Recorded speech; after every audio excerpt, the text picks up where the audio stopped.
Hello and welcome to Season 3, Episode 7 of SuperCoach Swordplay. Great to have your company wherever you're watching around the country, as Dwayne Russell says. I gather you'll enjoy this episode, as yet again we are joined by a regular guest of ours, Shorty, a good mate. We look forward to having a bit of banter, a bit of chit-chat, but more importantly, a little bit of SuperCoach with him as we preview Round 9, which is Indigenous Round. A very special week for the football calendar. Before we get in this one, I'm also joined by my partners in crime, my two co-hosts, DR and Janath. Hope you boys had a great week. But first, boys, how are we? Not bad, mate. Not bad. Yeah, had average sort of week, Supercoach-wise, average week. But I did avoid some of the major carnage. So, yeah, can't complain here, mate. But I'm bloody in the middle of writing school reports. So, always the worst time of year. The cold weather's coming in. But at least we've got our Supercoach. At least we've got our footy. And Brisbane, apologies, Spills. Look, Essendon put a decent fight up, I think, in the first half. But then the quality just came through, I think, in the end, mate. But always tough to win at the Gabba. You might get us next time at the G, mate. But, yeah, good week for me, buddy. Janath, yourself, mate? How you going, champion? Busy, very busy.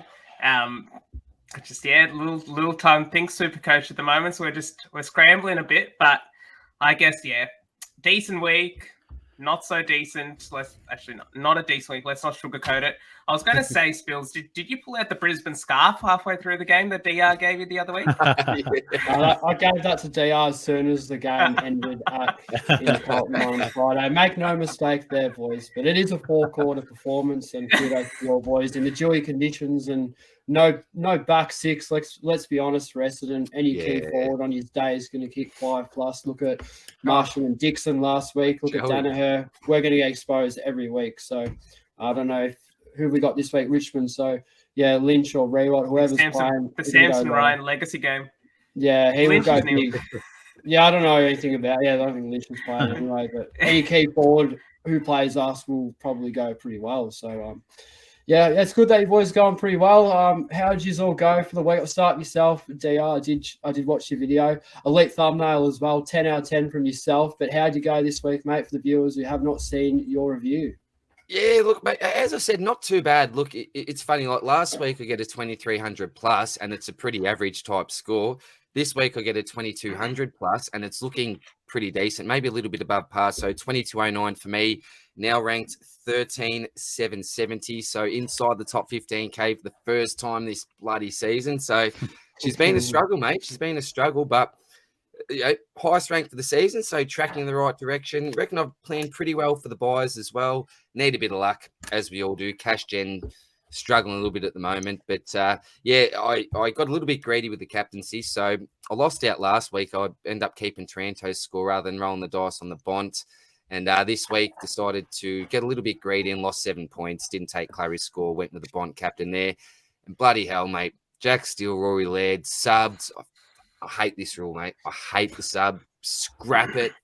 Get rid of it. Yeah, absolutely, mate. Absolutely, man. It's killing me. But yeah, that was my week, boys. Not too bad, Spills. Not too bad, mate. Sounds like there's a lot of carnage, DR, on your team, but not as much carnage as the primarily host of this podcast, Janath. I've got to start with you as well, mate. Who'd you trade in, mate? What was your move? Talk us through it.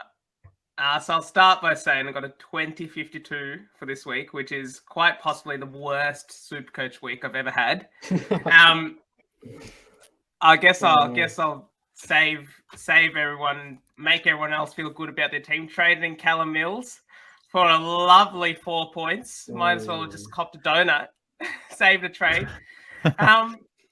Cop the Jacob Hopper sub as well. I mean, there's 4 players that are Supercoach relevant that got subbed out, whether for injury or whatnot, and you're just like, just end this week. Now it's one of those weeks where even the captain, like, I had Bond VC, so I was like, do I take the 112? I'm not taking 112 when I got a 4 on my bloody field, so I roll it on Jordan Dawson, and he gets 89. You're like, wow. No. What a week. So I guess this is the week where you just look back and you're like, it can't get any worse than this. Have a little bit of fun with it. So slid back from 4.5K to 8.3K. So it's like still in the top 10K. I'm like not in a bad position at all per se, but it's not the week you're really thinking about coming up happening, no matter how much research you do with trades or whatnot, it's such a luck-based game. Yeah, it is. You'll bounce back. You'll definitely come good. I mean, you can't keep a great man down for too long. We'll finish on you, Shorty. I did watch your review as well. You seem to be going pretty well, but how'd you end up going, brother? Yeah, thanks, mate.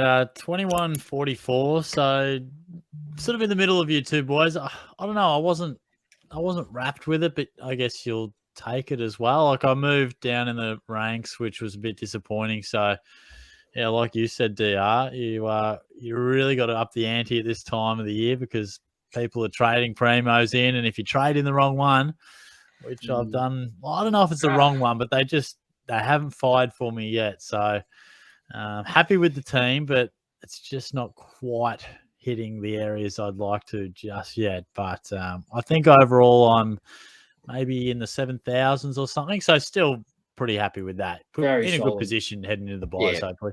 Yeah. Very solid, mate. Very solid. I am with you as well, Shorty. I'm slightly losing a little bit of interest in the game just on the underperforming premiums that we've got in our teams, particularly myself with Anderson. I mean, it wouldn't matter if it was Brayshaw, Mills, or Anderson, or whoever, Merritt. They all were underdone. So, yeah, it was a tricky week for primos. Bills, don't undersell yourself here. Do not undersell yourself. What score did you get? Oh, I actually got a 2,255, a top 4% score. But I'm losing interest. He was playing that down. I'm hating the game. Get the bloody best score of everyone. The victory is very, very hollow. We lost LDU. He went out with a bang, but he's got to go. And then Hopper as well. So, yeah, looking at a few moves. Got a lot of cash to play with. Ranked 16,000 overall and into a single-digit overall percentage for the first time all year. So, top 9%. So, onwards and upwards. So, yeah, it's gone pretty good. But, yeah, just a few things just not really wrapped about. But, look, we'll move on to a positive. And this is my favourite thing about getting Shorty on. We could get a little bit of story time with Shorty. So, yeah, really looking forward to this one, mate. And I'm keen for what you got for us this week. Oh, thank you, mate. It's a pleasure as always. This one hit me a couple of weeks ago. I went to a wedding in Ballarat, mighty cold in Ballarat, mind you. But I don't know about you guys, but my tying ability is not the finest. And I was staying with this 3 other people and two couples, and one of them had a baby, and there was a bit on the plate, and I sort of thought, man, I don't know if I can tie this tie. So I'm trying to watch these TikTok videos about how to tie a tie. It's down my arm and all this sort of stuff. And I don't know what was going on, but it ended up going way past my waist. I had it way too long. It was ridiculous. But the real issue was I was left with the decision of what do I do here? Because I don't want to bother the couple with a baby. I don't want to look like that guy that can't even tie a tie. I'm a grown man. So I went the tuck in option.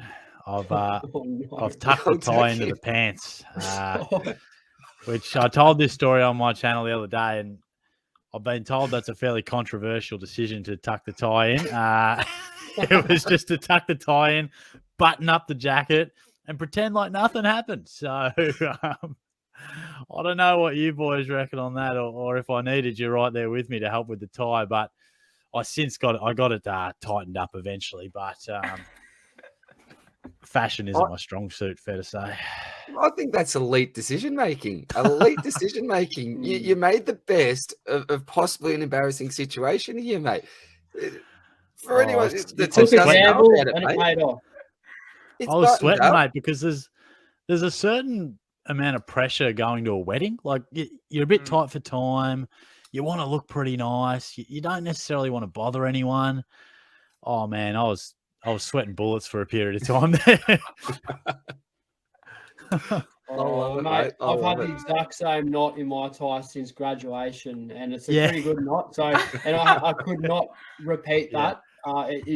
It has remained for, I think it's been about 5 years or so now. So this I can totally relate to that. Yeah, this one will remain for years, mate. On the drive up, I thought it was still intact, and it wasn't.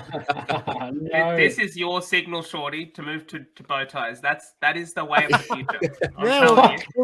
The other bloke, I said, how's your tie looking, mate? And he's like, bang, just pulls out this bow tie. I'm like, shit. Oh, no. I'm still living in 2010, bro. Oh, that's a late Shorty. Bow ties are the way to go, I'm telling you. Yeah, I reckon. Well, Shorty, you took a risk and it paid off, mate. So, yeah, you can't bet yourself too much. I love the call. I love the old tuck. It's something you wouldn't really see every day, but, yeah, clearly no regrets there. So, yeah, you can look at it glass half full there, mate. But, look, we're going to go glass half empty, boys. So I'm going to palm this one off to DR, and we're going to go into a bit of a rant. What's your rant for this week, DR? I think I have an idea of what it's going to be about. But I'm ready to sit back, relax, and enjoy this one from you, mate. Well, plans have changed a little bit here, mate. Plans have changed a little bit because I was fucking going to go off on this sub rule, right? This sub rule. I don't know why they've brought it in, you know, stick to 4 on the interchange bench or get 5 players on there. I hate it, you know. It stuffs around with our super coach. We see debutantes come on as a sub. I think that happened with Clark on the weekend. Shorty down at Geelong. Yeah, you know, I just love to be able to see these blokes at least start on the bench in the colours and come on early in their at least their debut game. But I'm not that disappointed about the debutants this week. Jack Steele, Rory Laird. Oh yeah. Oh God, you know, and this is the bugger of a thing is, right, on Sunday it was obviously Mother's Day. And, you know, you want to watch the footy, but you got to spend time with the family. That's what it's all about and all the rest. So finally on the way home, it was 3/4 time. And I thought I'll grab the old KO out, you know, on the phone. Yeah, I'll watch Steely, you know, hopefully Lairdy, you know, 5 tackles in the last, maybe. Fuck, what happens, of course? They're stuffed. I'm like, you're joking me, you know. I'm not watching this game, you know. I'm not watching Dawson get 50 or whatever he's getting. But he ended up having a poor week, as you said. But just his sub rule, mate, it absolutely shits me. I hate it. I hate the sub rule. But that was originally going to be my rant, and I sort of did have a mini rant. But this is on behalf of JANATH'S here. Oh, Callum Mills owners, the people that traded in Callum Mills, right?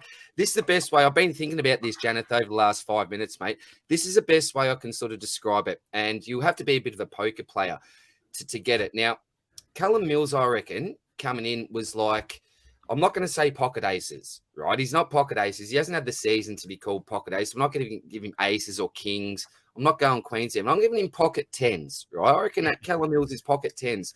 Could go really, really well, right? But at the same time, you could get absolutely screwed. And what's happened this week, JANATH, is that you've got your pocket 10s in Callum Mills, and the Supercoach got the old 7-2, which traditionally is known as the worst hand in poker. And you have been rolled by a 7-2, my friend. You have been rolled by a 7-2. And this is the thing, you haven't even been screwed on the river, like right from the flop. You know, like you're done. 7-7-7. Like, you didn't even have a chance to get excited about your hands, you know. Could I come back even if you're losing on the flop? Nah, it was all over, mate. It was all over after that flop came out. Quad 7s you lost to. The Supercoach gods had the worst hand possible, and they've just rolled you, mate. So on behalf of you and the other Callum Mills owners, come on, you know. I could give you a few expletives, but I think, you know, how I'm feeling here for those people. And I must admit, as a non-owner, there's that little devil on your shoulder that sort of goes, oh, you know, isn't it being this like the little devil? But I must admit, the angel is much bigger for me. The angel is much bigger. So I do genuinely feel, particularly for blokes like you, JANATH, because honestly, mate, you've worked so hard to get to that rank. And this is in all seriousness, right? You've worked hard to get to that rank. And it seems like just this unlucky trade can set you back so much, because we know what 100 points, I don't know how many ranking spots 100 points is equivalent to, but when you're getting close to the top, it's a fair margin, isn't it, mate? So just unfortunate. So yeah, bugger the subs, and Callum Mills owners, super unlucky. I wouldn't call it a bad trade. It's an unlucky one. So ran over, boys. Yeah, a couple of rants here. Great rant there, JR. Great. And great analogy as well, really. I really enjoyed that. Look, how can I describe it? It was the poker. It was a poker game. Yeah. I haven't played in a while. I want to, keen to have another game of poker. Let's have a game. I'm big into poker. Are you really, mate? Let's do it. I'm more of a tourney player. I am. But Mate, I love it, mate. I used to work for the APL, the Australian Poker League, when I was going through uni. You know, you set up the old pub poker and all the rest. Had the big trailer, Really? poker table. It was the best Here we job. go. You set up Here we the go. mystery. tables, right? Make sure that the blinds are running with the Didn't see laptop. that coming. Just went chatting with everyone, mate. Chatting from table to table. Like good mates there. Yes. Oh, it was brilliant. That was a brilliant uni job, part This is time. So brilliant. loved it, Wow, mate. that's Absolutely sick. loved it. Yeah. I'll tell you what. I'll add to your analogy and say what the flop was seeing Callum Mills. You're thinking, all right, bring this guy and he's going to get CBAs. And guess where he lines up on the very first centre bounce? On the wing. If I wanted a winger, I would have traded in Matt Cottrell, man. Janeth's running here now, boys. I didn't want a winger. I was trying to trade in a pure centre bounce midfielder that had a good ceiling. And he gets a bloody 4. He gets 1 kick. And I don't even see him come off. You're like, oh, he's going off for his break, right? But no, he's down into the rooms. So it's like one of those things where you're looking on fan footy. I'm on Sunday. I'm away. And I was like, Rory Laird, Jack Steele subbed. What's happening here? You can't even check to see what they're subbed out with. And they're managed. How are you managing your captain and your best player? It amazes me, mate. And that's the other thing with you, Janath, as well. Like, even for LDU owners, right? Super unlucky, but at least he scored that 120 odd. At least you're getting a decent score with that injury. It's frustrating when they go so low, though, isn't it, man? I feel you. I'll give a positive outlook for all the Mills owners out there.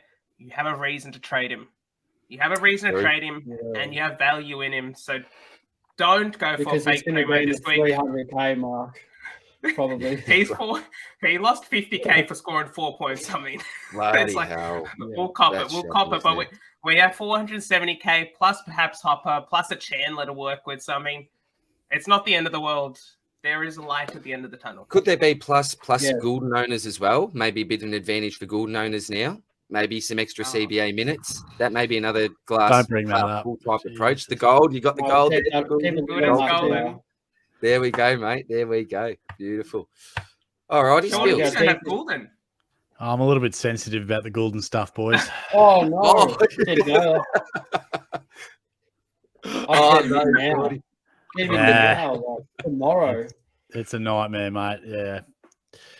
Absolutely butchered that one. At least you didn't trade him out after a 47. I know some people did that. I think, well, I don't know. I just, it's that one's starting to haunt me. They've been bringing it up in the comments, left, right, and center. The Goulden trade, it's killed me. Like, come on, don't kick me while I'm down, people. Come on, like, jeez, gosh. Well, look, our deepest condolences to you, Janath, with the Mills selection. You'll come good. Keep your head up. Remember what happened to me with Took, and then the captaincy on him for a 40. So look, we all have these Murphy's slumps. Law. Exactly right, Murphy's Law. So it always happens. You'll come good, mate. You're still ranked pretty high, so you'll be right. We'll move on to some rookies now. We haven't really got much to work with here, but Janath will be joining me for this segment because he's the man with the goods. And look at this. So many love this from you, Janath. Always bringing something to the table. They're probably, let's be honest, 3 rookies to really keep in contention. I haven't really been that hot on Nevitt.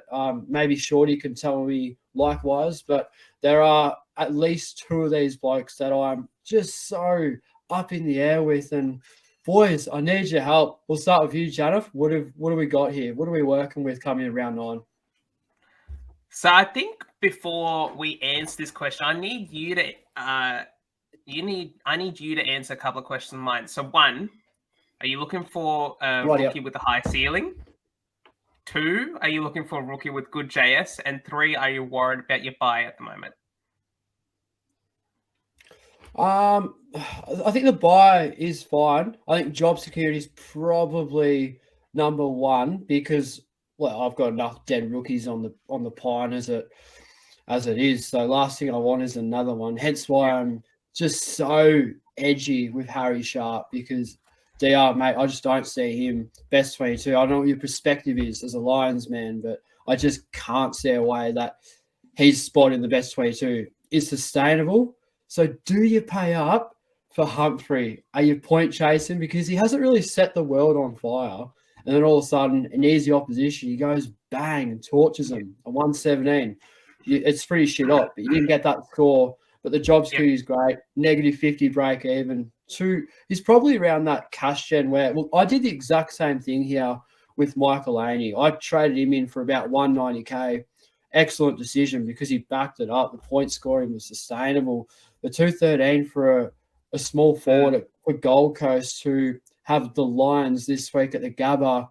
Is it realistic? I'm looking at him because I think he has the best buy, probably the highest ceiling, but I don't really know how much he's going to make. That's why I like Sharp a bit more if he plays. And Drury is another one as well. It's hard to get a read on.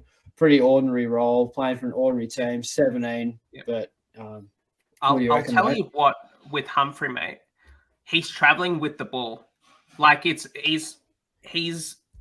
gravitating to where the ball is, and he's moving with the stoppages. So he only had 19% CBAs on the weekend, but you could just tell that he's always around the ball, and he has a natural hunger to win the ball. In his first couple of games, he was a small forward, but he's not that anymore. And I think his JS is probably up there with Ashcroft. It's up there with some of the best rookies that we've had all season, because I can't see them dropping their number 6 pick from last year. His -3, which, yes, he did score -3 a couple of weeks ago, came in a win to Richmond, and he got subbed off at halftime. It was like late second quarter, early third quarter. He wasn't injured, so he must have been in the third quarter. He just wasn't getting around. So you got a -3 against Richmond, and you got 110 something in that range against West Coast. You're like, can the real Humphrey reveal himself? So the question I'll then ask you then is, okay, his buy is good. Do you think he can average 69 or 70 odds to make 150k from here? Because you're paying up for him. It's a bit different to a Rory Atkins situation because job security is not the issue anymore. Yeah, that's a good points that you raised, mate. I didn't realize his job security was that good. Look, the issue for me is I don't think they've got the friendliest fixture coming up. And a lot of this for me also comes down to role. So as you said, if he's playing that small forward role for Gold Coast, particularly against some of the opposition that he's coming up against, I think he's going to struggle to score well. But from what you were saying, he's getting a bit more actually around the ball, which is obviously positive news for SuperCoach scoring. I do agree with you 100%, the fact that they'd be loath to drop him. You want to get games into the young fella. He's performing well. I know that he was a bit of a super sub. Was that maybe a couple of weeks ago? He was a super sub, came on, looked really energetic in the fourth quarter, and just looked so hungry for it. He just wanted the ball at all costs, right? Saw a really nice mark from him the other week, so skills look like they're there. He's hard enough for the ball, I think, for young fellas. So I don't mind him. Again, it just comes down to that price, doesn't it? You know, we're paying 213k for Bailey Humphrey, but is it one of those years where this is a realistic play? It's a strange year for rookies and cash gen, isn't it? So yeah. I don't think it's the worst move in the world. Yeah. Before we move on, maybe to compare the other blokes, Shorty, you got any opinions or anything like say about the Humphrey selection, mate? Are you a fan of old Humphrey BB? Yeah, it's a real good discussion you boys have been chatting about, because it's the old versus like a guy who's more than your 123k rookie, so you got to pay up a bit. But where does the trust lie? Like Spill said, I mean, Sharp and Drury, like maybe not as much to offer, where Humphreys is a bloke who's got so much talent, so much upside.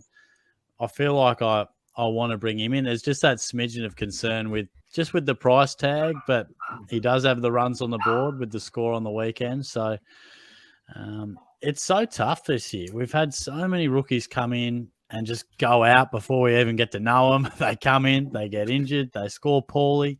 Even Chincotta, mate, I thought he was going to be the saviour. Yeah, and then he throws in a 33. But look, I'll certainly throw some numbers around and consider him. If I could just throw him a 2 cents in to sort of Mitch Nevitt, obviously being a Cats man, he's been pretty solid. Looks good on a wing. He does. He's got real nice hands overhead. Good mark. Good overhead. Yeah, isn't he? Really, like, I really rate him as a prospect, but I just wonder that the Cats will have a few coming back. Probably Guthrie's the one. I'd say his job security is reasonable, but I couldn't see him scoring much more than a 70, maybe an 80 if he snags a goal every now and then. But he's the sort of bloke that could throw in your 40. So I don't really like picking him up for 207. I feel like he's one that you probably had to get on board with early and back him in. But Humphrey, he could be something that really interesting heat map there, isn't it? Like I haven't seen much Gold Coast footy, so I was interested to hear you say that he's actually been following the stoppages a little bit more than maybe the old CBA says. But I don't think Nevitt's worth the same price as a number one draft pick. Like, how realistic is it? But what I will say is Humphrey at 213 is pretty easy for me because Albidew and Hopper are out. I mean, I could get Oliver, Humphrey, and still have 80K in the bank. So it's pretty easy for me to do this move. And also Sharp could probably – I can see him getting to around the same price as Humphrey now and then being a dead rookie on our bench, which would just be another one. I can't see Humphrey being a dead rookie. I really can't, just on what I saw. He's a high ceiling, top 10 draft pick and looking pretty good. Come out in his own in a sort of breakout game for first-year player, so I don't mind it. But should we touch on Drury a little bit more? What's the upside? Obviously 102K, but is there much benefit trading in a bloke that's just scored a 17? Well, to sort of start this chat, I'm just going to say that he's already owned by 33% of teams before this round. So good antipod. Wow. 15% of teams started with him, and then another 18% of teams traded him in after one game last week because I think the main allure with him is the fact he's 102K and he had good raps from Clarko. And I mean, when we look at the heat map, so you got two small forwards there, all three with Paul Curtis as well, but Drury and Phoenix Spicer play sort of complementing roles. Spicer being the more stay-at-home small forward, whereas Drury comes up the ground a little bit, which is what we were talking about on Third Man Up in the little thread we had last week, DR, about the fact that he likes to drift up the ground a little bit, get a bit of ball across halfback, because he has played halfback in the past as well, even in preseason. So I think when we come to talk about trades, he's actually in my plans at the moment because one of the boosts that I have revolves around him being the rookie that I bring in. And I'll sort of keep that on the low for now until we get to trades. But he's at 102K with so many injuries. I just think that he's going to get backed in. And the fact that he is the last buy, he may provide just 15 points. We'll take 15 points if it means that we don't have a donut in one of those rounds. So 15 points. He should score 40 a week. Like, I mean, he scored 17 on the weekend. The ball was not down there. And I'm not saying the ball's going to be down there. But it's his floor, his average can't be 17, right? Oh, you wouldn't think so. Look, and I think another thing to the pick, obviously, is the fact that he's got that DPP status. And even if he does become a dead rookie, I think having that DPP status is always handy as well. I think what, and this is something that I've considered this week, is even looking at the possibility of trading a dead rookie down to a Drury. Because I suppose if it doesn't work out, you're not trading out someone that could be a reliable bench option for you and actually give you some points. So I'm considering doing that this week. It's simply his price point, isn't it? It's the fact that he's 102K. You're even saving 20K on Sharp, and 20K doesn't seem like much, but how many times, boys, there been this year where we've gone to make a trade and we're like a couple of K away or even every week, man. Every week. Yeah, it seems like it is, doesn't it, mate? Every week. It's like you're getting screwed here by the bank. So that's a big attraction for me. And the injuries as well. What have they got? 3 or 4 injuries, I think, this week. So surely you'd think that he keeps his spot, even though he didn't set the world on fire. Can we rank these boys? So how do we? Do you want me to quickly? Sorry, do you want me to quickly talk about Sharpie? Oh yeah, sorry, mate. Yeah, I haven't really said anything about Sharp, right? This is a really, for me anyway, a hard one to dissect, right? And I'll try to get through this really quickly. I went into it in pretty big detail in my round review, anyway, but very, very basic way. So he came in when obviously Rich and Zorko went out of the side. Zorko's back in now, back out. I'm not sure what's going on with his injury there. A little bit sore possibly, but Rich is still at least 1 to 2 weeks away. So I think what's happened, right, is that Rich has obviously gone out of the side. And I think that Darcy Wilmot, Pepsi Max King, has spent extra time down back. So he's sort of gone into that role, not full time, still pushing up on a wing as well. And then they've brought Sharpie in to sort of, I think, more fill that Wilmot role while he's not playing there full time. So with Sharp, he's in, the 22nd to 26th type player on our list, I think. We've got a pretty healthy list, really, apart from Rich and Carter Michael, who's VFL player anyway. But the issue is, right, there's lots of players that are playing well in the resis that could easily take that wing spot. I think the wing spot in our side is the spot that's up for grabs. If there is any spot, it'll be that wing spot that's up for grabs. We've got so many blokes that can run through there. Jared Berry, really good wingman. We've got Hugh McCluggage, if he did spend time on the outside, in my opinion, one of the most elite wingmen in the club. Ainsworth is another one. You've got Dev Robinson, who's played on a wing also. You've got Jackson Pryor, who's played well in the seconds. And you've got Calamar Chi even, who I think was our best on ground in the resis on the weekend as well. So it seems like all the players that are playing well under him in the twos at the moment are all types of players that could potentially take that role straight away. So with Sharpie, I reckon he's probably one bad game from potentially being a sub or omitted altogether. And the other good thing about him being a sub from a Brisbane perspective, it's his running ability. So he'll come on later in the game and just give us that run and carry when we need it or if we need it. So I think he's got the attributes to be a good sub, which isn't necessarily a good thing. So job security wise, he could be out any week. But again, Fagan does like to keep some consistency in the side.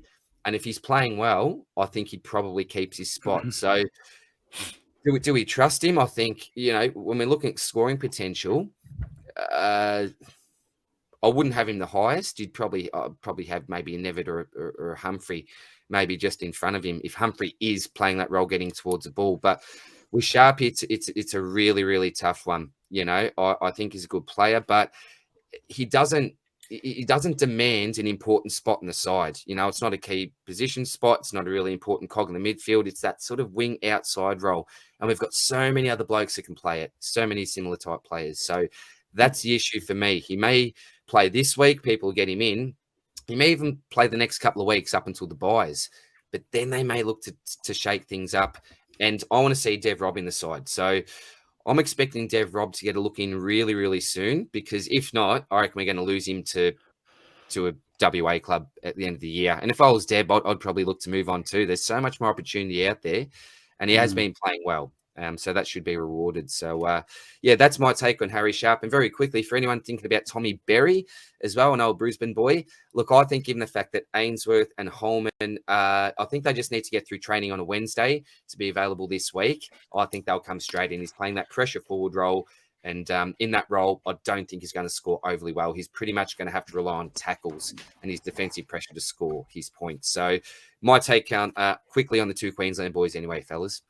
No, I like that, mate. Awesome. Gee, there's so much to consider here, lads, but it definitely is a rookie conundrum. I'll bookmark this segment. We'll quickly go around the room and we'll go, who is the most likely out of these blokes to enter your sides? Not to say who it is, but just quickly, JR, I'll start for you up on the top. Who out of these four is most likely to enter your team? Most likely will be Drury. Yeah. Not that I rate him the best, but he's the most likely due to his price point DP. And what about you? Yeah. And what about you, Janath? Yeah, I think Drury. Like, he probably has the worst scoring potential of the four of them, but I just think can't pass up on the price if it facilitates the trades looking to do this week. Yep. Shorty? Yeah. Yeah, probably Humphrey for me, boys. Yep. There's a chance I do a couple of downgrades, but yeah, I'm probably leaning towards Humphrey for me, mate, just with that scoring ability. How about you, Spells? I have to agree with Shorty here. I think if there's ever going to be a dead rookie come out for the rest of the season, I think coming into round 9 this week will be the week for it. And I can totally see Sharp, Drury, and Nevitt all being in a bloody cemetery in a month or so from now. They'll never see daylight in our team in 2023. So with the Humphrey pick, you pay out for the insurance. But I guess that's really easy for me because, as I said before, boys, Hopper and LDU makes it pretty bloody easy to pay up for a bloke like this. And I can see a lot of upsides. So, yeah, personally, I'm going there. But if you can't afford it, I can totally see why. And my next best would have to be Drury, just on that price. You know, definitely like the way he goes about it. So much to consider. One more rookie in. Yeah. One more rookie, Arthur Jones from the Bulldogs. He's gone 65 and 92 in his last 2 games. I know as a Carlton fan that watched the last quarter, he's going to be a special player. 215.7K is just a forward, so not mid-eligible, but 92 on the weekend. For his owners in the first couple of rounds, I mean, he made, what was it? He made a grand total of 17K in his first 5 games. Jesus. But he's made 73K in his last 2 games, and he's a negative 34 break even. So if you're willing to look outside the box a little bit and you just don't think Humphrey's scoring potential is there, or his role's not exactly there, or Nevitt's job security is a bit poor, given the outs, and Arthur Jones might be a good player around basically the same price as the other 2. Shorty, you about to say something? Yeah, I was just going to say, like, sometimes I reckon these rookies, you almost pick them on what premium you want. Like, I've had decisions where I'm kind of like, I got no great trust in any of them, but like you boys said, that extra bit of cash on the way down to a Drury might get you, that extra super premium on the way up with someone. So it's really tough. These sort of decisions make or break us, because we're looking at blokes that some of these guys may not be on a list in 2 years. Some of them might have 12-year careers, but at this stage, we just need them to give us 5 good weeks. So true. Tough. Yeah, well, look, there's 4 rookies on the radar here, and there's 4 of us that can go around the room and have our say on all of them. But I think the real man here that has a real say on anything is the great Shorty, and this is why you're on the podcast, mate. Strictly mainly for this segment. Let's go to Shorty's say. We love an opinion, and what have we got from the great man? Oh, mate, it almost falls into the DR rant topics, but my say at the moment is, where is the trust in any of these premiums, particularly in the midfield, boys? I've lost all faith in some of these lads. I remember years ago just being like, yep, he's top 5, he's top 4, he's top 4, like forward. I don't know what's going on with Cornelio, or can I trust Sinclair these days? What about Sicily? What's going on with him? Yeah. Brayshaw, mate, is he back? Is he not? Jack Steele, Rory Laird. And what really got me, well, you boys brought it up with Goulden before. I traded him out, and he's just gone bang, bang, bang. And, oh, my goodness, my phone was going off the other day. And who was the other one? The other one was I can't remember who it was, but there's been a couple of painful moments with the trading, because I think this is where it really gets interesting, when you start to trade out guys and you can get frustrated with how they perform once you've got rid of them.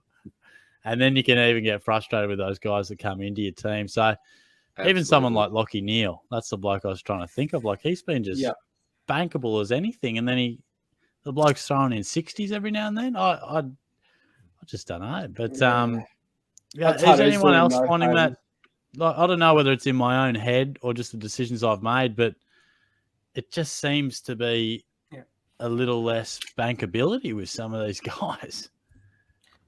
Yeah, because you look at the top 8 midfield, and it's like Goulden's in there, Butters in there, like a lot of these blokes with like forward DPP. It's saying something. Sarong's in there, a major pod he is. Anderson's in there, another pod. Oliver's the main. Oliver and Bonampali have been the main standouts. The only really highly owned players that have just showed some sort of remorse this season. But like Brayshaw, Mills, Steele, Cripper, they all look terrible. Laird. I mean, it's just been a shocker. Kelly's been a roller coaster, unbelievably season for Primos. So. Yeah, boys, I don't know what the bloody hell is going on. But I love that thing. The only thing I can kind of maybe put my finger to it is modern footy a bit more about you got to manage your way through a season within games. Players have to. You can't just be an inside mid every week, every single day. Like, do you have to have a few secondary strings, like to your bow? Like, I don't know. Gone are the days where you'd bank on Gary Ablett and Jimmy Bartel and all these blokes just doing it every single week. I don't know. It's only Clary and Bont at the moment, and a few others, but hard to put your finger on them, particularly up forward and down back. But Shorty, I owe you an apology, mate. Seriously, I thought you didn't start Gould, and before in the previous show, I'm like, oh, I know people that traded me out after the 47. Didn't realize that was you. Yeah, look. Nice little drive by there from Janath. I heard you say it, and I was happy to let it go through to the keeper. But that's my bad, mate. My bad. I was too influenced by watching it. You know, when you watch a game live and you're like, nah, I saw that. He's cooked. Yeah. Like watching that Geelong game, I thought, gee, he's going cold out on a wing. Oh, he's been red hot since. So that stung. Yeah. Well, you'll be like. It'll all come back, mate. Just keep back in your gut.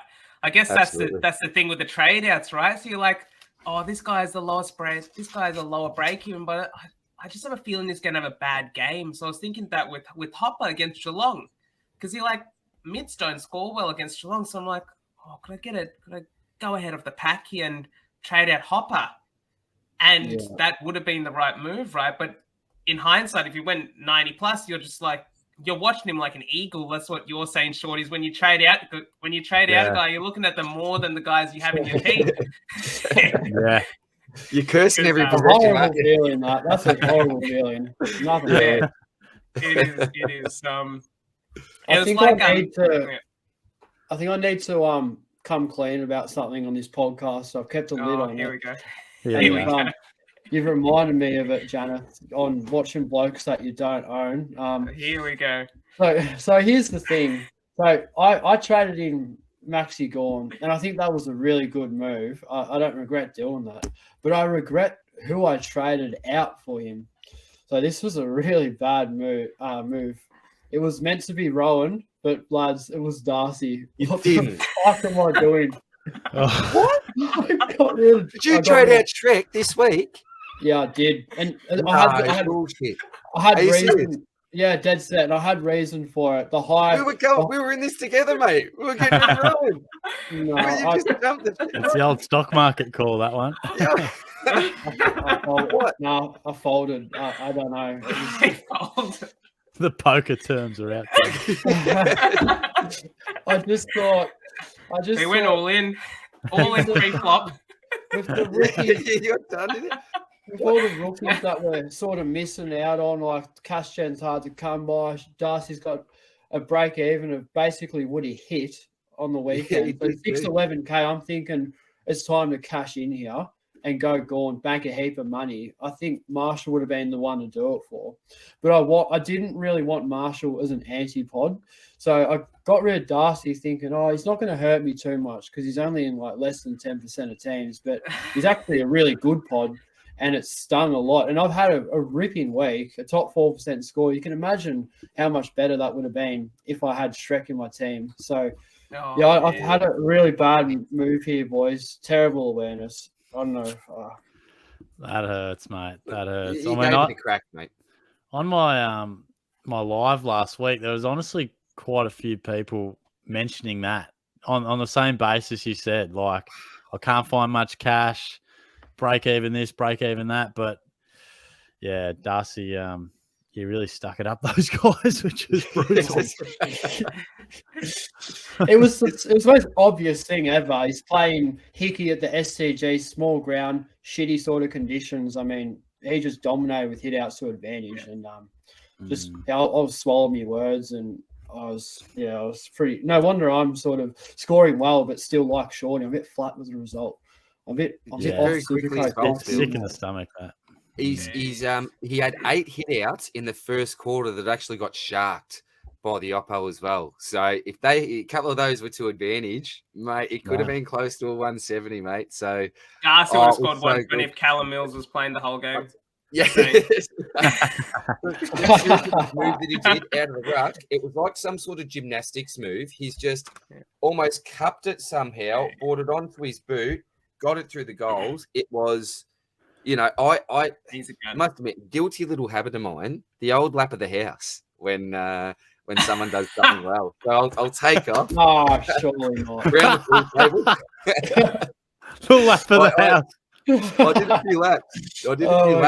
Watching Shrek. You did, did you? Do you know what? River, little fella, 7 months old, because he's getting around. You can't see him sliding. The other day, I was that close when I was doing a lap. I just jumped out, mate. I think it was a Charlie Cameron goal. I think Charlie kicked 5 or something. I've just gone the absolute lap and almost taking out little fella. So I've got to be a little bit more careful. Did you get the motorbike going as well? What's that, mate? Did you get the motorbike going as well? Oh, the Harley, mate. Oh, yeah, mate. Oh, yeah. Yeah, we have some good celebrations. The old knock on the wall.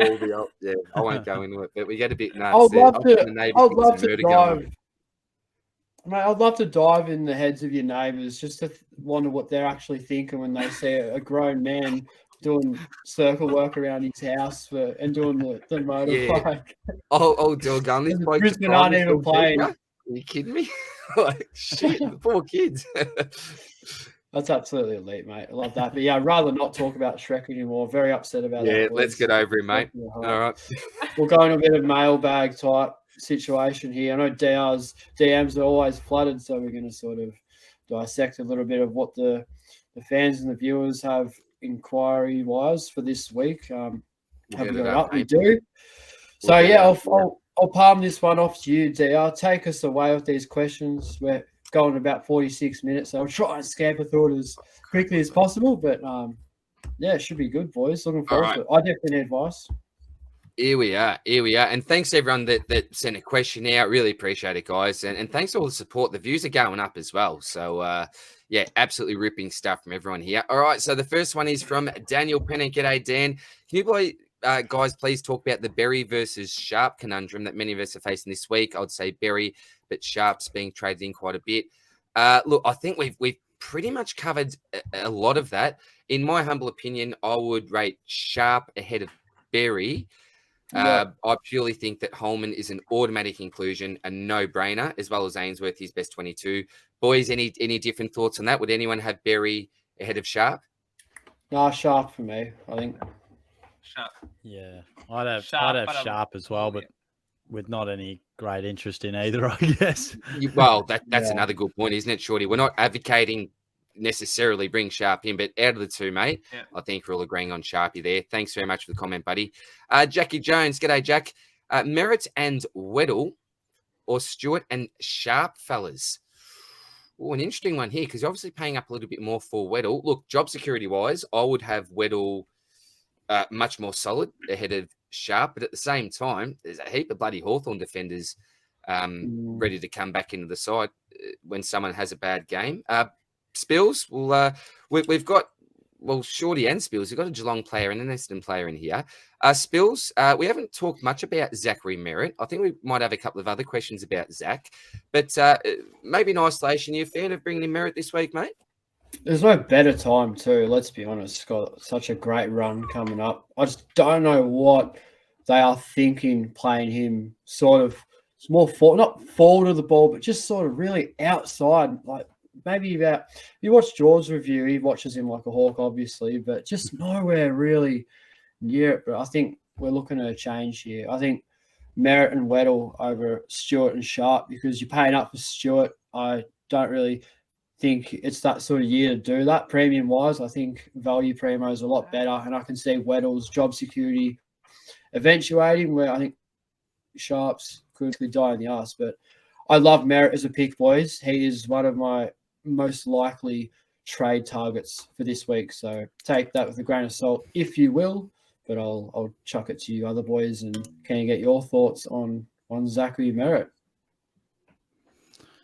Yeah, I rate him, but I'm there with you, mate. And you'd know him far better than me. That a slightly different use of him. I don't know whether it's trying to utilise his beautiful ball skills or not. But with this trade, I'd probably only preference the Stewart and Sharp one slightly, just because I'm not super enthused about either rookie. So I'm just going to judge it off the back of the premiums. And I just think Stewart's a clear-cut top 2 or 3 defender in my mind. And Merritt, definitely, mate. Merritt, I'm not sure where he fits into the mix. I love what he can do when he's really inside, but he beats up on bad teams, and we have West Coast and North twice this year, and we haven't played either of them yet. So that's what, and 2 of them are in the next 3 weeks.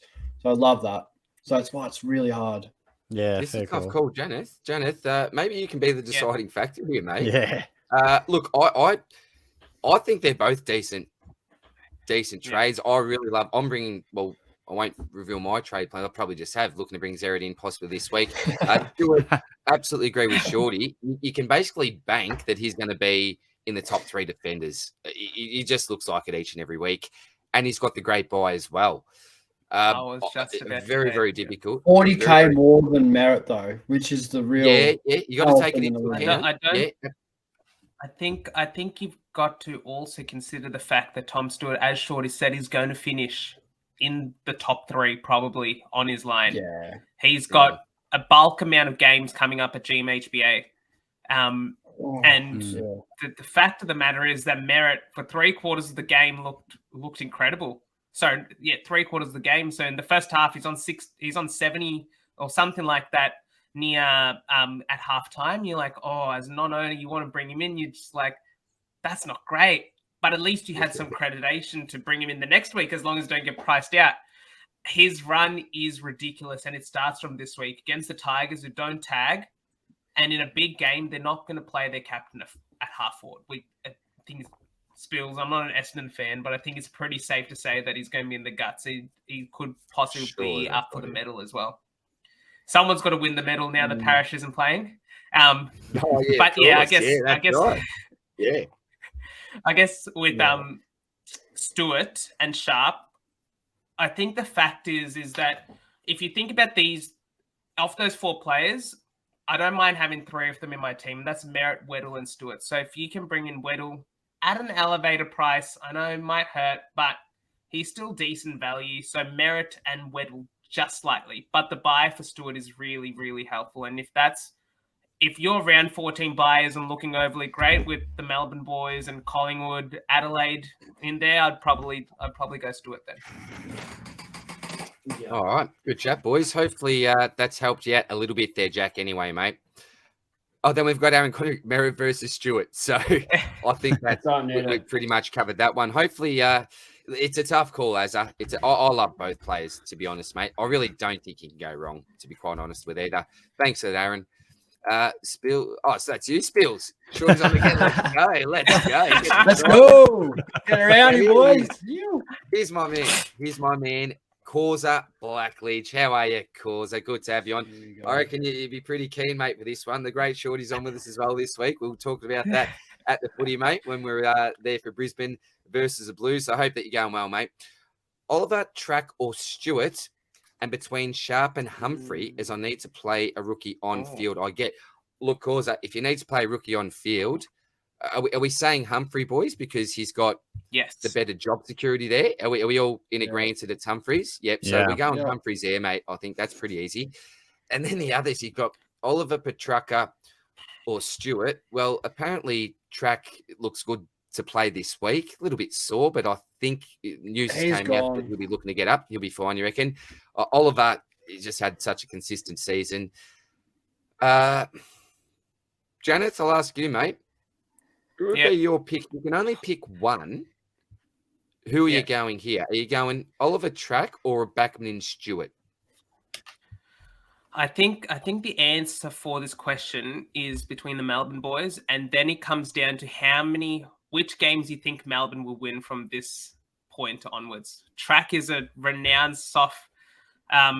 is a downhill skier. He loves beating up or just scoring well in against bad opposition. He plays well against good opposition, obviously, but I think he's averaging 123 in wins and 104 in losses this year. So if you think that the D's are going to win out, he quite possibly has the highest ceiling in the game. And so if you're looking for the consistency and whether he's win or losses, whether he's tagged or not, Oliver's the play causer. But if you really want that ceiling and you're confident that Petrarca doesn't have a foot issue, I think go for it. Go for Petrarca in that case. I think Stewart's definitely a buy play. If he's definitely play for that round 13 buy to really get someone in that buy, so you have them playing in the other 3 ones. What do you guys reckon? Yeah, I mean, what's Petrarca's chances of getting forward eligibility? I don't pay as closer attention to like those exact percentages and stuff, but I've heard a few whispers. I mean, I find it hard to go past Clary. I trust him with me life, and when it comes to Supercoach, but is he a chance to have that dual position track, or does it really come down in the next few weeks? It will come down to the next few weeks. Do you want to go on DR? No, I was just going to say, wasn't he something ridiculous, like point something of a percent off the first, when the first DPP changes came? He was. So he was bloody close. Now. All right, so you got 2 more weeks. We got 2 more weeks, don't we? I don't think so. He'll get there. 31 to 35. Yeah, over that, certainly wouldn't trade him in on that. He'd on have a couple of look, percent. Yeah. Do you know what? The only thing that's a possibility is if the ankle's still a little bit tender, could we see him park him up forward for a large majority of the game? Yeah, potentially. There's a possibility. I think if there's any week where he might spend a little bit of extra time forward, it may be when he's nursing a slight ankle. So look, there's a slight chance. I reckon it's pretty slim though to get that 4%. And Janath, that would be over the 10-week period to date, wouldn't it? Or the 9-week 11. So I've just crunched the numbers because we missed my number segment, but I've crunched the numbers, and he needs to average 53% forward time in these next 2 games. So he needs 106% in total out of 200% in these next 2 games. So that's 53% per game. So that's some quick math. 53% of the game, isn't it? he will get up to 35. So that again, 53% was that, Janath? He needs on average 106. I'll use that. That's beautiful stock market info there, mate. Excellent. Thank you very much, my man. That is brilliant. No worries. 53. But can he do it 53? It seems a bit high. Yeah, imagine if he got close this week. I don't know. The only hope we've got, I reckon, is that sore ankle. That's the only hope that I'm given to get that much anyway. All right, boys. Beautiful. Port in Adelaide. That's not going to be an easy game. They can't just rest him up forward just for the sake of resting him. It'd have to be an ankle thing. Yeah, that's true. That's true. Yeah. All right. It's a tough one. Good luck whatever you do there, Causa. I'll tell you what, another one of my absolute favourites here. H, how are you, my brother? Got a few ones for you, boys. All right. Humphrey, Sharp, Drury. We've absolutely done it for you with a visual, hopefully their legend. Yeah. Walsh versus Merritt. Walsh v. Merritt. Merritt for sure, but that's just biased. You go Merritt for sure. I think the tough thing is easily. Walsh's bias probably playing against him. Lots of us. Oh, sorry, I'm just come at me, Janath. Talk over all of you there. Sorry, I'll shut up. I don't think it's as easy as Merritt, mate. I'll tell you why. So yes, the buy. All right, let's you two punch on here. All right, Carlton versus Essendon. We're getting the 2 rivals going on. Get the boxing gloves on, boys, and hit it hard. Let's go. All right, I'm just going to throw some numbers at Spills because he's going to smash me. All right, let's listen to it. He's got the numbers. You're not comparing them as mids. If it was comparing them as mids, I'd be choosing Merritt. Sam Walsh has played 40% as a forward this year. And so he's only played 5 games, but he's on track for forward eligibility. He needs 22.5% forward time in his next 2 games. So 45% in total out of 200% to get forward eligibility come round 12. Now tell me, Sam Walsh averaging 115 as a forward, you're not picking Zach Merritt over 115 average forward. Come on, Spills. Oh no, Merritt's a pretty good bloke though, isn't he? No? I love it. The absolute numbers, but no, I'm going. He's a good bloke. No, I got no much here, boy. Look, what I will say. No, Oh, they're great remind me to never get you They as are a lawyer, great picks. Phil. You're Dennis Denudo, isn't it? Fucking funny. Well, what I look, no. In all It's the seriousness, what I vibe. will It's, say, it's Marbo. what I will say is for myself, The vibe. Spills is It's all going with the about- vibe. It's a Yeah, good it's all argument, about Spills. it. Look, I'm going with the vibe with you, Spills. Oh, I'll go with the vibe as well, mate. All right. I'll be your Daryl Kerrigan. look, in all seriousness, Can I say- lads, Go on, Phil. look, what I will say, Jonathan, is the forward DPP is great, but my forward line's just about completed now, and I think I speak for a lot of others. And then with Gorn getting forward as well, in my case, and probably a few other teams, is there going to be room for Welsh in the forward line? So I think that can be a point where it can be justified, depending on what your structure is. If you thin in the forward line, mate, absolutely, Welsh for sure. He's been great form, really handy forward asset. Where I'm looking at English and then Gorn forward, which is another story. So if you're picking them purely on like midfield, if one has to be in the midfield for the rest of the season, I think Welsh is right up there. But Merritt just has shown that durability. He has played consistently on the park. Yes, he's been a little bit out of favour with position, but boys, he beats the shit out of bad teams. And we've played all the bad ones. We've had 4 losses in a row, I think. So we had Brisbane. We had, I have to go back here, Adelaide or Port Adelaide. We've had Collingwood. I can't remember. We've got Richmond this week, which isn't that much easier. But Merritt does. He went 150 on them last year, Merritt. So they bleed a lot in the midfield. So we've got all those hard games out of the way. So when we're playing North or West Coast at Marvel Stadium, Merritt is going to go off his head. I can guarantee you. And his price, boys, the price is just beautiful. Sexy, if you will, Shorty. The 564K for Merritt, yes, please. And Welsh, I mean, he is overs for my liking. If I'm paying 600K, I'm almost looking at an absolute pod and going Sarong for that price. So at the moment, or Oliver, because I'm going to lash out, Oliver would be the one. But if I had to pick between the two, I think it's Merritt quite comfortably, just on the talent, the durability, the fact that I don't need a forward. I think Merritt, I know Welsh is an extremely great player endurance-wise, but yeah, it's a tough one. Maybe a bit biased, but yeah. What? Skills, we're not talking about the grand final sprint or anything, mate. Calm down here. But as in terms of Supercoach assets, if you have spot for forward, you would pay every day of the week. You'd pay 610K for forward. That's averaging 115. Yeah. He's not even being used correctly by Carlton, and he's averaging 115. Like, we're the Carlton Twitter, like, as Carlton fans, we're going off at Michael Voss because he can't get his midfield rotation right. And part of that's playing Sam Walsh out of the forward line, but it's a blessing for Supercoach players because we get him as a forward. We're going to get him as a forward if he can get 22.5% forward in these next 2 games. So I think it comes down to the person. But I guess the last thing I want to add here is because Sam Walsh has that last bye, unless you wait until that bye, the end of that bye, to trade him in, you won't get Sam Walsh. Because you're not going to trade in Sam Walsh after he gets DPP at round 12 for 2 weeks of him.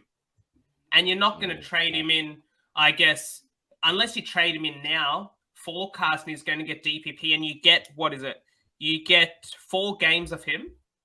I guess that's the risk versus reward that's present there. It's a great chat, Phils. That was brilliant. I really enjoyed that. And I guess it provides validation for my trade plans, which might include both of them, actually. Yeah, they're both great options, just depending on what your structure is. I think that's probably the best way to bookmark it. Like, it all depends what you're after. If you're after better forward depth, Welsh for sure. But if you're after a value midfielder to save a bit of cash, Merritt. So I think that's the easiest way to put it, mate. Love it, boys. I Hopefully that helped you out there, H. Good chat. That was good. That was a good question to answer for one question. Wasn't it? H is an absolute legend. 10 minutes on the one We want to give him question. a shout out. I absolutely love him. Love him. All right, on to Riser83. G'day, Riser. G'day, lads. Would love some insight on how to prioritise league wins rather than overall rank. My season is pretty much shot, aside from beating my mates. Hey, mate, don't worry. You can get back on the horse, and beating your mates is probably the most fun part of Supercoach, because only one of us are going to win the fifth. When I say us, I'm not including me in this conversation, but only one person's going to take out Come on, 50K DR, this give year, it the mate. spell. So, Come look, on, mate, Come on. look, Spills, I might just defer to you quickly, mate, because only a couple of weeks ago on this podcast, you were talking leagues for the rest of the year, mate. Don't worry about overall. I'm going for leagues. So have you got any advice for Rhino here, mates, on what to do when you're focusing more on leagues than overall, my man? Yeah, well, for starters, just keep targeting value, man. Just target your merit types, target your I targeted Sinclair the other week, and he's looking like my D7 if I want with Day. Keep going one down, one up. So just keep targeting value. That's what I would do, and hold your short termers as well. If you got injuries for anywhere from I think 3 weeks max, but anywhere from sort of 2 to 3 weeks, just hold them, because they're going to come back, and extra premiums is an extra better team come finals time if that's what you're playing for. But I'm sort of on the fence a bit, because I've noticed since I started playing for leagues, my overall has gotten so much better, ironically. Like the reverse psychology, you've reversed psychology. You've done it. I've turned the tables a bit, so I'm a bit sort of on the fence, sort of splinters in your ass type thing. I couldn't help you here, mate. I'm not quite sure, but just keep targeting value, man, and your team will come good. Love it. Anything else you want to add there, Shorty, Janath, to the league discussion?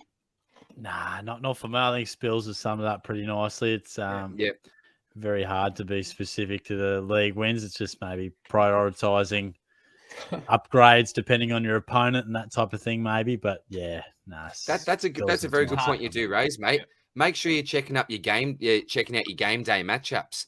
If it's a really important win for you, maybe hold off on using that either boost or that second trade until you've got a little bit more info about how your opponent's gone. So there's a little bit of strategy there. Even shifty little things like with your captain, right? Yeah. If you know you've got a loophole, make sure you put your captain on your loophole player, so they're still guessing, is he going to go Oliver Bond? Let them question that as well. It can, strike him out. It's a bit of a mental game at times as well. Yeah. And when you got someone on the bottom of the barrel as well, like someone on the absolute stone cold last of your ladder, you can sort of afford to chuck the VC on someone really like out of the blue, like Rose at Adelaide Oval. Just see what comes from it. It's not going to hurt you too much, or a sort of risky captain, if you will. But so Spills is just layerizing a bit here with the captain against a shit opponent. Like he's just taking the piss. Taking the piss out of your opponent. So if you're on track for 2,100 and your opponent's on track for 1,850, and he's just sort of given up 6 weeks ago, that's when you can sort of take a couple of risks. I guess, Phil, if you really wanted to, you got you're ahead going into Sunday. Just smash their captain. Just don't let them. Don't give them a sniff. I've done that before. I've actually done that before when I know I'm going to win, because we've got all the same common players. Yeah. I just chuck the C on whoever they're doing, like 2 minutes before the game, make sure it's the same smart. All right. No variance. All right, next one. We've got Frogger, absolute legend as well. How you going, my man?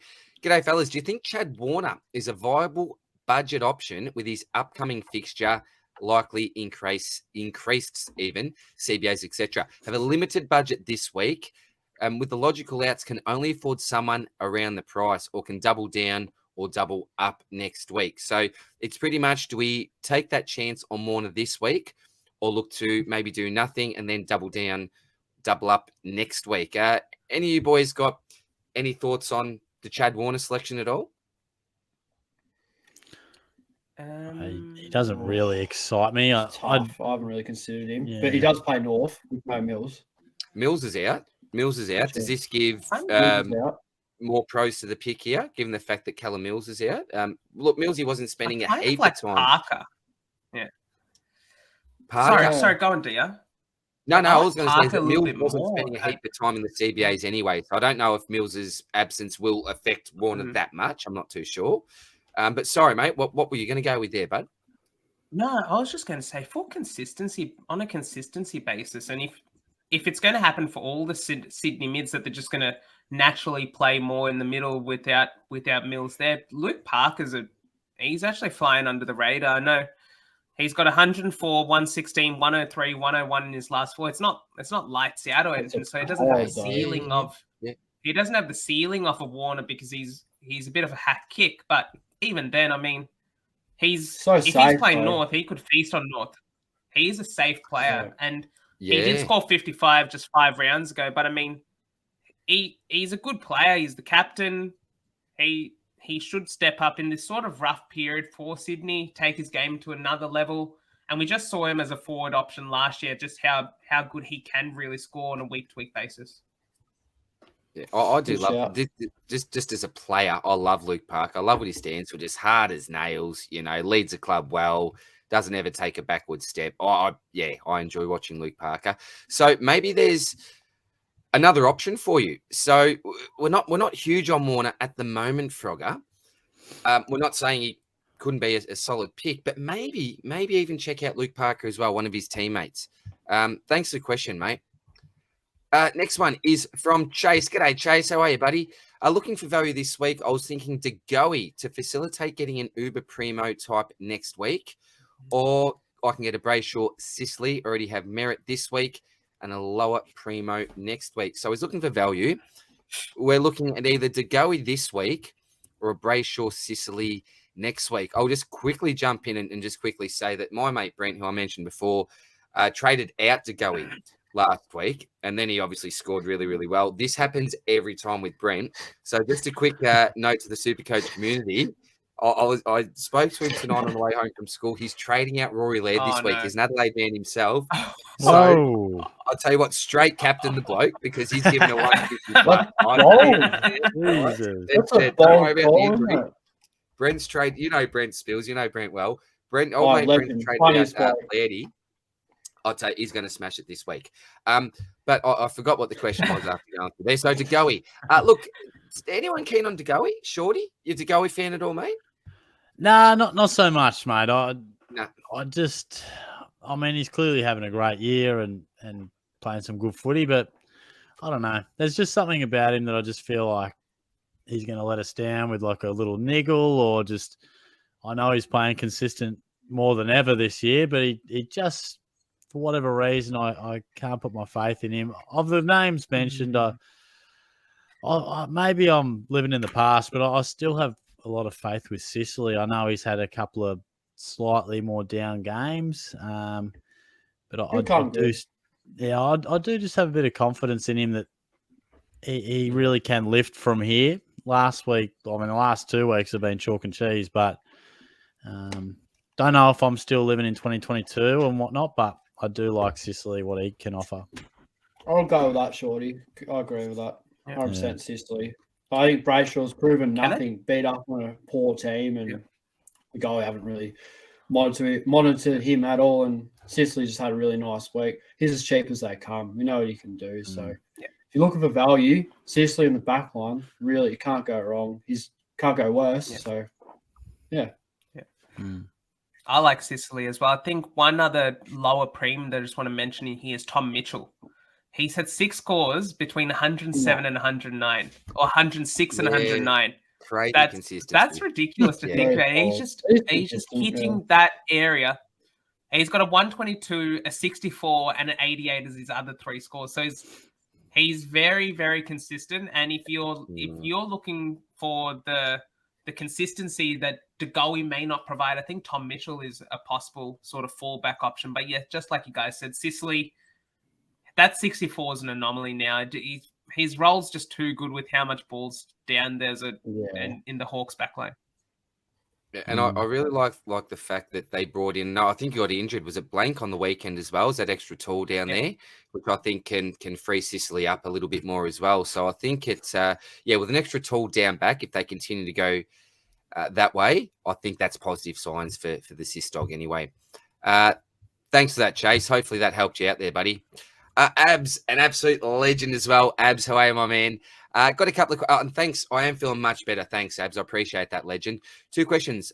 Thoughts on Matt Kennedy to get a rookie off field as buy cover? We'll quickly cover that one. I can't really give an opinion. I haven't seen too much of Kenny. I don't really know much about the situation. Obviously, he must have a low break even, which is why Abs is looking at him. Janath, we might defer to you being the Carlton man yourself, buddy. What can you tell us or tell Abs about Matthew Kennedy? And is it worth having a sneaky look at him, mate? He is our scapegoat. So whenever something goes wrong, Matthew Kennedy has sort of been the one that gets the blame in terms of why the midfield may not be performing as a Carlton fan, and not as Carlton fans, but as that's what Michael Voss has done. So he got dropped and then he got pushed to halfback. He is not a halfback. He's an inside mid, and that's exactly why Abs is looking at him. 347K for a guy that had I think a 13 possession last quarter against your Lions DR and a goal.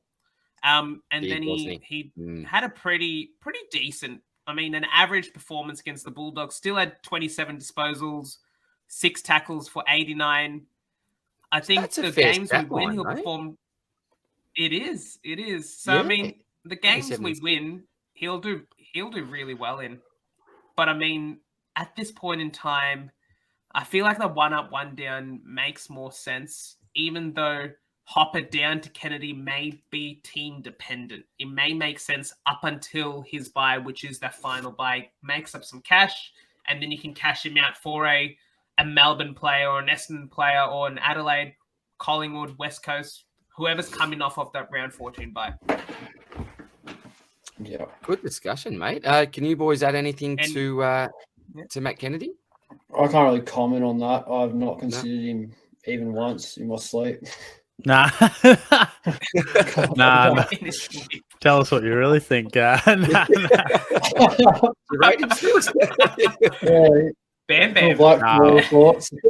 I'm with you, mate. I probably don't really see the function in his selection. I mean, he can play good footy in the right role, but I don't really see it as a good price. He hasn't got a score on the board of any real note. So I'm probably happy to pass on him, but I love a left field option though. Yeah, always good to think outside the box. So I love the fact you're doing that, Abs. Nice work, mate. I got a second question here. How would you rank the value guys? A fair few we're looking at this week. You got Warner, De Goey, Tim Kelly, Darcy Cameron. So we've sort of touched on De Goey a little bit. We have touched on Warner. Tim Kelly, I've never rated him as a pick. There's a really low floor for mine. West Coast is aside. I personally don't rate him. Now, Darcy Cameron, this is tough. Maybe he's worth a quick discussion because he was flying, wasn't he? Before that injury, he was flying. People are bringing him into their sides. That was another really unlucky trade in as well, wasn't it? You know, lots of people brought him in and he went out straight away. So it's a little bit awkward, I think, given the fact that Cox played really well last week. I think, did he get 10 coaches' votes, Mason Cox? So BOG. Yeah. Now, the coaches rated him BOG, and he was obviously playing as that number 1 ruck. So do you think possibly when Cameron comes back into the side, they go, well, Mason, you played a phenomenal game last week, mate. You're going to stay there. Darcy, we're going to park you up forward for most of the game, mate. Get a bit of touch back, a little bit of match fitness, and maybe in a couple of weeks or so, really integrate you more into that number 1 role. I'm really not too sure. It's sort of weird. They've both almost come back at exactly the same time when they've been crying out for a ruckman for the majority of the season. So for me, I'm on the fence about whether or not you could bring in Cameron. He's a low break even. The issue is you want to bring him in this week. You probably don't want to wait the week, do you? You want to wait the week for the data and, you know, to get the eye test on him again. But if you do wait the week, you're losing that value side to him. So I'm finding it really, really tough. Shorty, you got an opinion on big Darcy Cameron, mate? Yeah, I'm right there with you, to be honest, mate. I really like him as an option, but you took the words out of my mouth with the Mason Cox sort of stuff because it's like a few weeks back, I was like, Darcy Cameron, as soon as he returns, you know, under 500K, lock him in. But you're spot on. Like, there's no guarantees.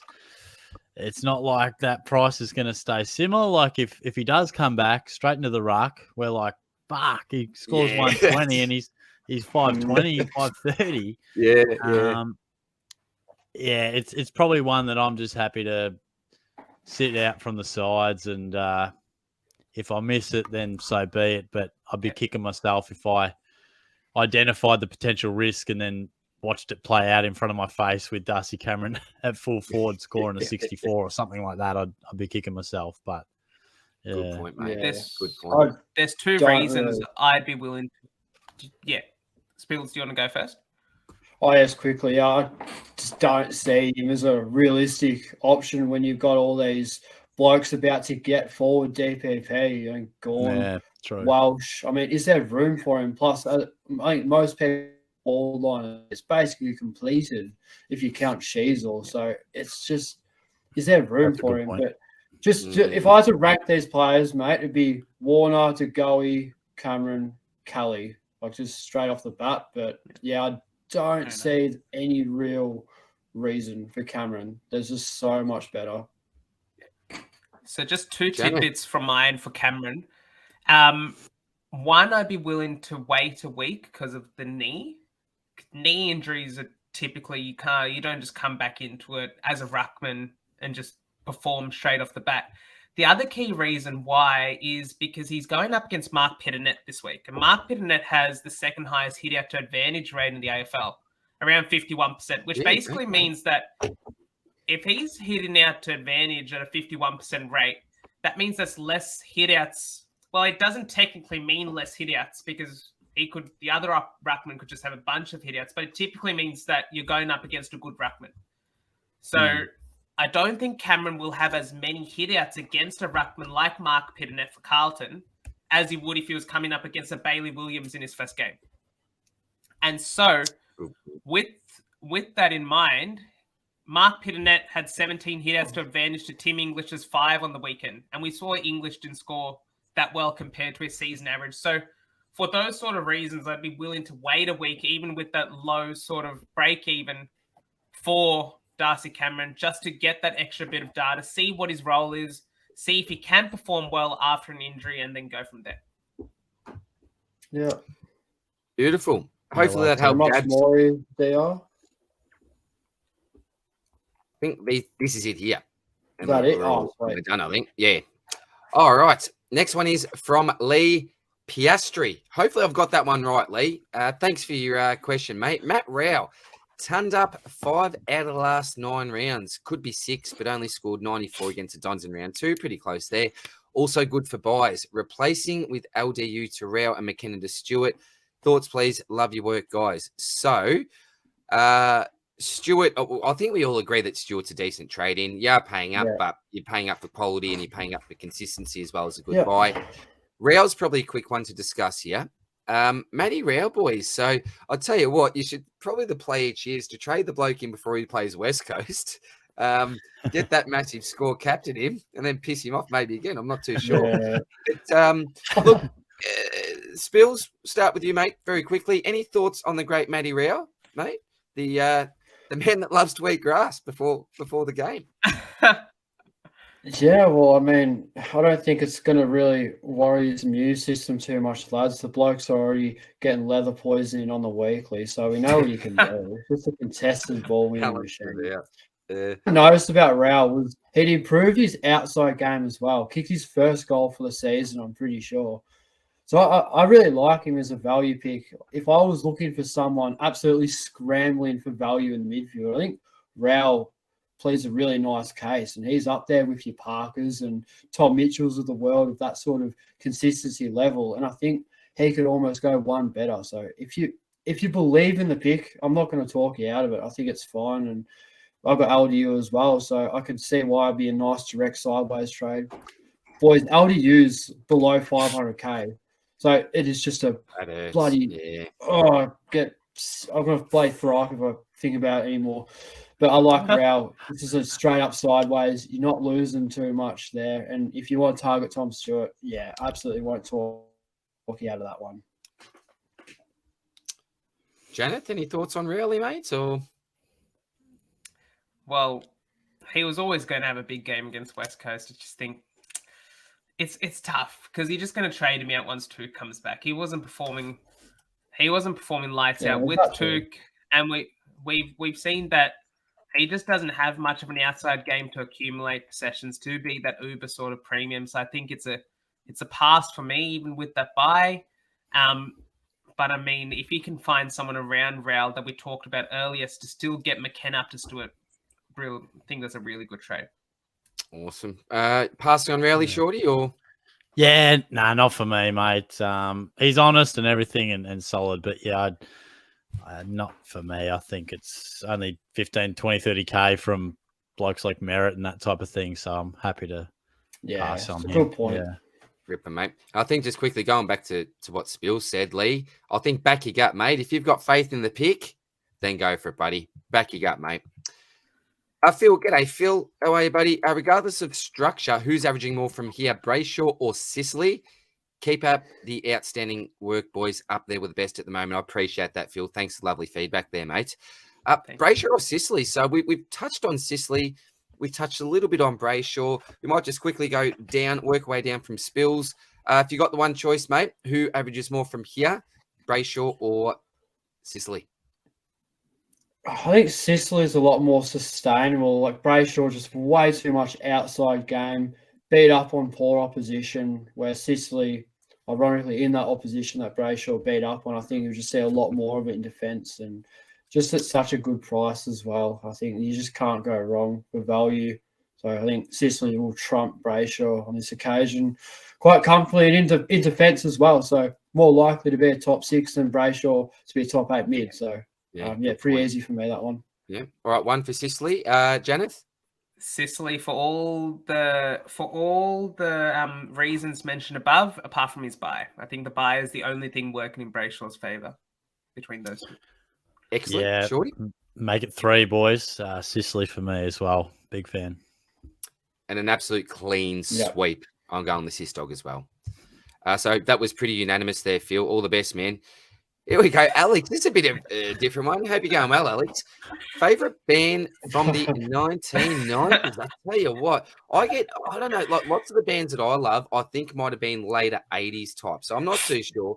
But I'll just throw a couple out there. If we go on hip-hop type operation, Cypress Hill. I love Cypress Hill. Went to the concert with my young fella not long ago. Now, if we're going a little bit heavier, I'm going System of a Down. Bit of System, like a bit of System. And I'll throw Limp. That sounds pretty gnarly, doesn't it, DR? What's that, mate? That sounds pretty gnarly. Bit radical. Yeah, mate, that's what I put on when I do my laps of the house, mate. After we win on the goal, check the System. Oh, I bet. Frothing at the mouth, mate. So, yeah, Spills, tasting music from the 90s, mate? Oh, I don't really.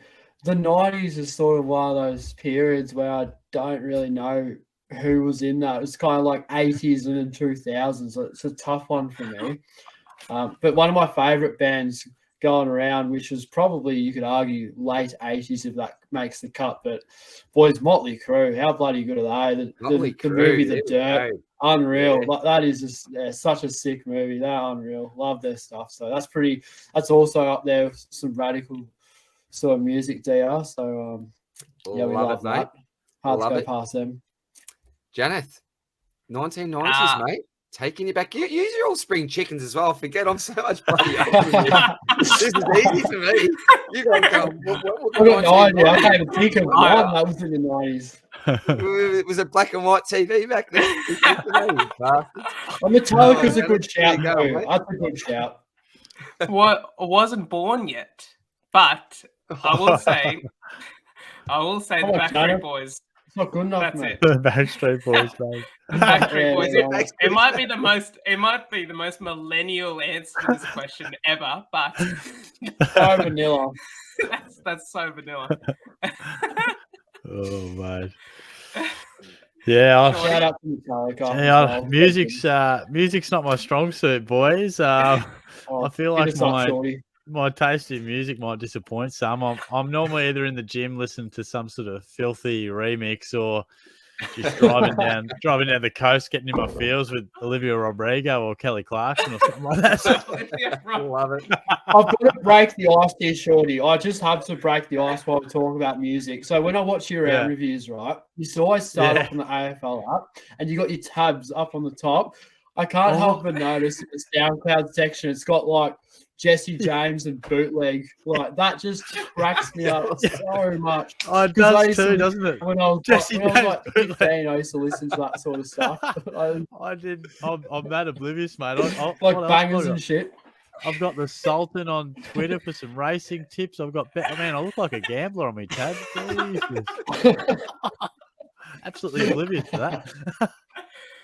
All right. I think we've got 4 more, boys. Here we go. Jared Sim. G'day, Jared. Evening Legends. Love your videos and all that you put out. Amazing work. Hoping for some advice, RE trades this week. So we've got Cowan, Weddle, Davey, Chesser, Constable, Roberts, Sturt, Madden. Might be one to answer off the podcast, mate. All that I'll say, mate, is quickly looking at your side here, and I'll give you a more detailed answer, mate. I'll even DM you, Jared, after, mate. But you've got a lot of dead rookies here, man. And when the buys come around, bloody cemetery there, boys. Yeah, you may get hurt. I'll because it's very team specific, mate. I'll send you a DM there, my man. PC Superstar, thinking about Baz, Luke Parker, Chad Warner, or Darcy Cameron if he gets picked. Which do you think's the best option? We've talked about all of them apart from Baz Smith. Look, I'm going to go. I'll throw a dart at the board here. I'll go Chad Warner. Janath, your choice, mate. Out of those ones, Park if you want a mid. Yep. Cameron if you want a forward, but wait a week. Cool.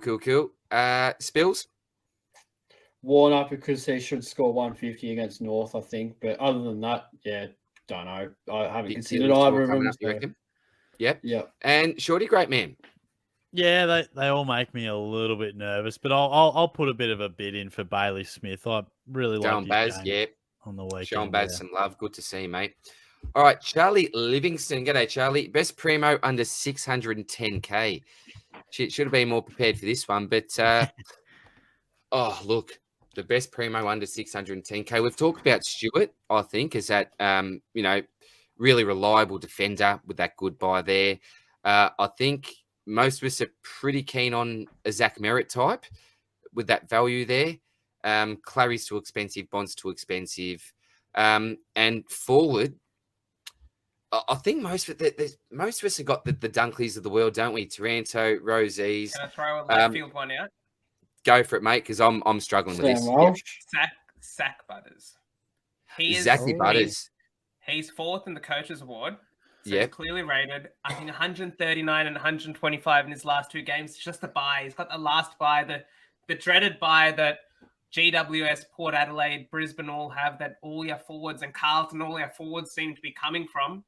But if the buy is not a worry, he's flying really under the radar as a Supercoach pick. Only in 7% of teams or something ridiculous like that. Great pick. Nice call. Shorty, anything to add on that one, mate? Nah, mate, I'm just sort of echoing a few of your thoughts there, mate. Stewart, to get him under 610's probably not too bad for him, mate. Yeah. Beautiful. All right. There we go. Give you a love heart. 2 more. Silver Pigeon. How you going, buddy? I think I'm in a cash league with you, mate. Going well this year, buddy. Need to get rid of Mills. Bad luck, dude. And probably Chandler this week. Would you do Rao, can't afford Anderson, and Humphrey to help over the buys? Look, again, I think we sort of went through Rao before. If you're back in your gut and you think he's your man, then go for it. I think it's a real gut call. I couldn't do that myself personally. I think we're all fans of Humphrey. If you can afford that, should be good cover through the buys. And probably, if you're looking to go a rookie this week, probably the best job security and probably the bloke that I'd love to have on field. Janath, any different thoughts there, mate? Could you do it yourself, or would you go completely against it? Did you have any strong thoughts either way, mate? I think you've just got to scrounge a little bit of cash together to get a Rowell up to someone that you trust more with a better. Yeah, I was just gonna say, mate. Yeah. I don't think you can if you're targeting Rowell like primarily. I don't think you got the luxury to go with Humphrey. It's good for the buy, absolutely. but That's exactly it. Yeah. I'd be targeting Drury and then Zach Merritt. Yeah. But yeah, that's just me. Okay, Or Welch. yeah. And bank some cash. Bank some cash, yeah. Cool. Yeah, for sure. All right. Last one we got Last one. for the app is T-Bone23. G'day, buddy. Hope you're well. G'day, mate. Want to see if you take the risk on Sharp/Drury and get Oliver, or get Humphrey and go a Walsh Merritt.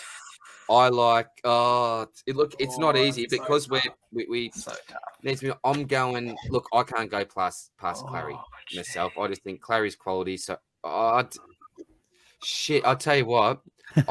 Is it That's Humphrey tough. Merritt? But in this situation, DR, this probably means they need to field Sharp or Drury. If you're not bringing Bailey Humphrey in to play on your bench, right? Surely not. Well, you wouldn't. Yeah, that's a good point, isn't it? Look, if that's the case, that's a really good point, Janet. Yeah. If Sharp or Drury are getting played on field, then I'm No. going Mr. Humphrey and probably Merritt for me. I just really like his upcoming fixture. Janet's given you plenty of reasons to go Walsh as well. Shorty, any thoughts on that one, mate? Or pretty much at agreement? Yeah, those ones are so tough, aren't they? But the more I look at it, the more I probably feel like Humphrey and you're still getting a pretty quality. I like Walsh just over Merritt. So, yeah, it makes me a bit concerned having to expose presumably those guys on field, those other not so good rookies. So I'd probably land. It may not be the case. It may just be a loop, for instance. But if it would not be straight up fielding a Sharp or a Drury. That's just that's very. And there's a lot to have on the bench, isn't it? At the moment, it's hard to bring in someone 200k and then chuck them on the bench, isn't it? Yeah. All right. Stop sharing. Beautiful, boys. Now I tell you what. Just looked at the time here. We have banged on a little bit this week. But I think it's all been pretty good discussion. I've had a really good laugh as well. Did we want to quickly? Do you want to go into trades, boys, or did you want to go into captains, or do we want to quickly finish up the next few minutes? How do you guys? Maybe let's say our trades and our captains together, and just round table. All right. Yeah. Well, I'll quickly jump in while I'm here. So at this stage now, I'm not sure. I was looking at going Rouston out because I thought he's pretty much dead, just dead rookie for possibly Drury, who could be a bit of a dead rookie. And I had enough in the bank to be able to go up from Hopper to Zeret. So for me, it would be out Hopper and Rouston. I don't even know how to say the bloke's name. And in would be Zeret and Drury. But someone commented on my video, and I haven't got back to my comments yet. Someone said he had 13 clearances in the last quarter. I don't know if that was a typo. This is in the Rezzies. I don't know if that was a typo, but I had a couple of comments saying that he played really, really well, clear best on ground in the Rezzies. If he got 13 clearances in a quarter, I don't know. The other bloke I'd look to get out is possibly Connor McKenna, because he'll have a pretty high break even next week if he doesn't go well this week. And he has disappointed with Rich out for the first couple of weeks anyway. So if not, probably McKenna for me. Spilsy, go to you, mate. Trades for this week, but and captains as well. I'm going Max Gawn. I'm putting the VC on Max Gawn because he's coming up against Port Adelaide. Look what Baylor Williams did. Rowan Marshall did. What did Goldie do? Something ridiculous last week. Yeah. Early game, Friday night. For me, it's a no-brainer. Tempted to go Clary as well, but given the fact that, and look, I know that Gawn isn't spending full time in the ruck, may spend a bit of time up forward.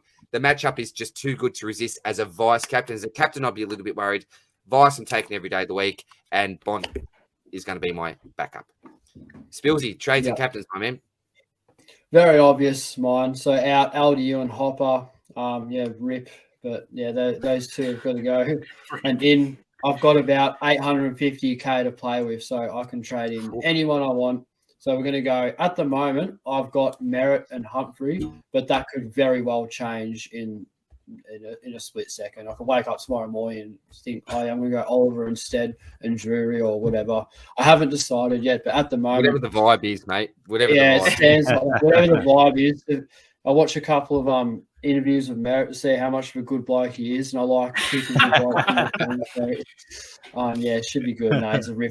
He's one of my favourite players, so he'd be fun to own. Go on a dream time to watch him as well, hopefully. That'd be fun. Nothing better if he goes off, so that'd be good. Yeah. And bit different to you, DR. So VC, Gorn is just so highly up there as well. But I'm splitting hairs because I think we're sleeping on Goulden against North Melbourne. Yeah. Without Mills, he could do some serious carnage in perfect conditions at Marvel. Oh, he could just dominate. Is he due for a bad one, though? That's the thing. But honestly, he just looks unbelievable. I can't see a world where he does not turn up, at least. So I like Gordon there. But Gorn's right up there. I can't decide which one's better. But, it'd be either one of those two. And captain, a little bit different to you, DR. I've got Dacos on Sunday against Carlton, who I think. Wow. Sorry, Johnny. Okay. No. Go for it, mate. I think you boys are going to compete, but I do expect a lot of points and a lot of kick-ins for Dacos and no real attention. MCG, By this man. the bloke loves a Sunday Argo in front of 100,000. So I think Dacos is definitely on track for 40 on Sunday. I can't see a world where he doesn't go off his head. So this is the week for me. Deserves some respect. Sweet. Janath. Yep. So I'm pulling the trigger on my second to last boost. So Hopper out, Mills out, Chandler out. Get rid of the injuries, and then I'm bringing in a couple of good blokes: Sam Walsh, Zach Merritt, and Blake Drury, leaving with 3.5K in the bank. Oh, which was saying that's very close. Sweet.